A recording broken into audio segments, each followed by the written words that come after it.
തിരുവനന്തപുരത്ത് ചാക്കയിൽ തട്ടിക്കൊണ്ടുപോയ നാടോടി ദമ്പതികളുടെ 2 വയസ്സുകാരിയായ കുഞ്ഞു മേരിയെ കണ്ടെത്തിയതിന്റെ ആശ്വാസത്തിലാണ് നാടും നഗരവും.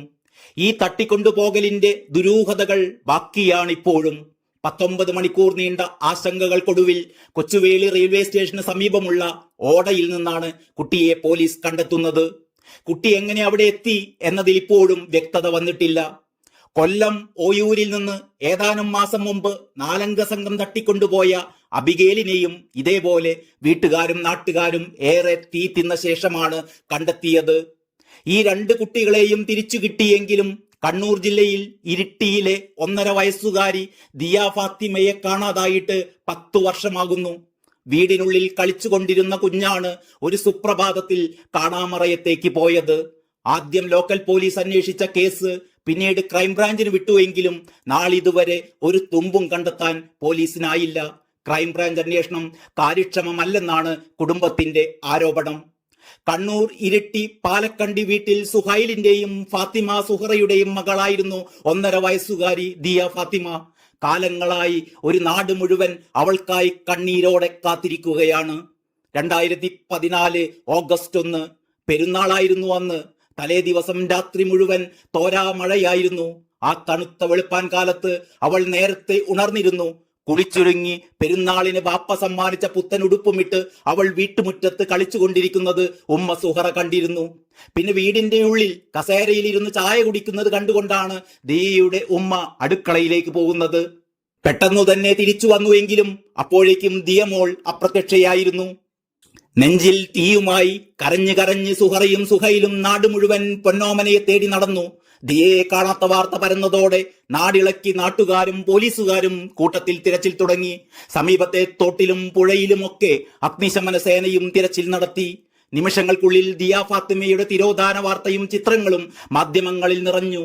നിമിഷങ്ങൾ മണിക്കൂറുകളായി, മണിക്കൂറുകൾ ആഴ്ചകളും, ആഴ്ചകൾ മാസങ്ങളും, ഒടുവിലിതാ കാലങ്ങൾ താണ്ടി വർഷം 10 ആവുന്നു. ദിയയെ നഷ്ടമായ ആ പകൽ മുതൽ ഇതുവരെയും ദിയയുടെ മാതാപിതാക്കൾക്ക് വ്യക്തമായ ഒരു ഉത്തരം നൽകാൻ പോലീസിനോ ക്രൈംബ്രാഞ്ചിനോ കഴിഞ്ഞില്ല. തോരാ മഴയുണ്ടായിരുന്ന അന്ന് 1.5 വയസ്സുകാരിയായ ദിയ ഏകദേശം 100 മീറ്റർ അപ്പുറത്തുള്ള കൈത്തോട്ടിൽ വീണ് ഒഴുകിപ്പോയി എന്നായിരുന്നു അന്വേഷണ ഉദ്യോഗസ്ഥരുടെ നിഗമനം. എന്നാൽ 100 മീറ്റർ അപ്പുറത്തുള്ള കൈത്തോട് വരെ നടന്നു പോകാൻ പിച്ച വെച്ച് തുടങ്ങുന്ന ദിയയ്ക്ക് കഴിയില്ലെന്നാണ് പിതാവ് സുഹൈൽ പറയുന്നത്. കുട്ടി വെള്ളത്തിൽ പോയെങ്കിൽ ബോഡിയെങ്കിലും കിട്ടുമായിരുന്നില്ലേ എന്നും വീട്ടുകാർ ചോദിക്കുന്നു. നാട്ടിൽ കച്ചവടത്തിനെത്തിയ അന്യ സംസ്ഥാനക്കാരോ നാടോടികളോ കുട്ടിയെ തട്ടിക്കൊണ്ടുപോയിരിക്കാമെന്നാണ് സുഹൈൽ സുഹറ ദമ്പതികൾ വിശ്വസിക്കുന്നത്.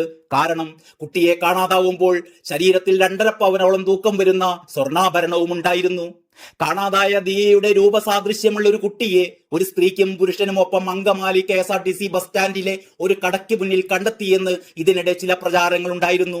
എന്നാൽ ആ സൂചനയൊന്നും ഫലവത്തായില്ല. പോലീസുകാരുടെ ഭാഗത്തു നിന്ന് വേണ്ട രീതിയിലുള്ള അന്വേഷണം ഉണ്ടായില്ലെന്ന് വീട്ടുകാർക്ക് പരാതിയുണ്ട്.